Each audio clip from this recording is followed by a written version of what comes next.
দেশনেত্রী বেগম খালেদা জিয়ার চিকিৎসা প্রায় সম্পন্ন হয়েছে এবং চিকিৎসকদের পরামর্শক্রমে সহসায় তিনি দেশে ফিরবেন ইনশাআল্লাহ। আমরা সেই প্রত্যাশাতেই আছি। জনাব তারেক রহমান সাহেব অফকোর্স ওনার আশার প্রতি মানুষের যে আগ্রহ, সেই আগ্রহের প্রতি সম্মান আছে। তিনি যথাসময়ে প্রয়োজনীয় পদক্ষেপ নেবেন। দেখুন, আসলে করিডোর নিয়ে আমি একটু প্রেক্ষাপটটা বর্ণনা করি। পার্লামেন্টের কাছে অ্যাকাউন্টেবল না, যে কারণে ওনারা রাজনৈতিক দলের মতামতের ভিত্তিতে এই সরকার গঠিত হয়েছে। তো আমরা মনে করি রাষ্ট্রীয় যে কোনো সিদ্ধান্ত নিতে গেলে যে রাজনৈতিক দলের মতামতের ভিত্তিতে ওনারা আজকে দেশ চালাচ্ছেন, তাদের মতামতের ভিত্তিতে করা উচিত। করিডোর বা মানবতা করিডোর এটা একটা রাষ্ট্রীয় পলিসি বিষয়, রাষ্ট্রীয় নিরাপত্তা জড়িত, এবং সেই ক্ষেত্রে সরকারের উচিত রাষ্ট্রের অংশীজন অর্থাৎ প্রত্যেকটা রাজনৈতিক দলের সাথে পরামর্শ করে এই রাষ্ট্রীয় ব্যাপারে সিদ্ধান্ত নেওয়া।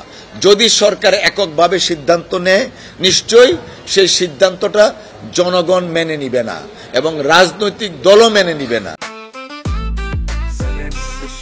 জেনেক্সে শিফট করো, লাইফকে লিফট করো।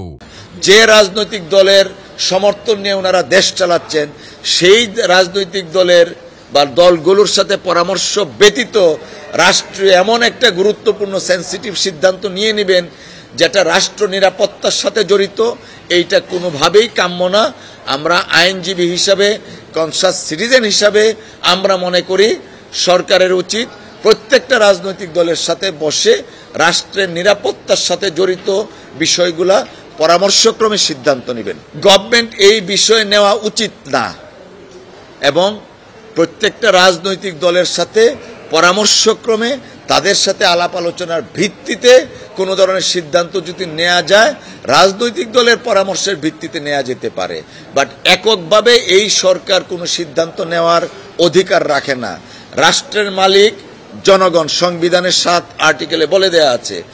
জনগণের অংশগ্রহণের মাধ্যমে পার্লামেন্ট যদি হতো, সেই পার্লামেন্টের কাছে অ্যাকাউন্টেবল থাকবে যে সরকার, তারা রাষ্ট্রীয় সিদ্ধান্ত নিতে পারেন। এই সরকার রাষ্ট্রীয় সিদ্ধান্ত নেওয়ার আইনগতভাবে, সাংবিধানিকভাবে ওনাদের এখতিয়ার নেই।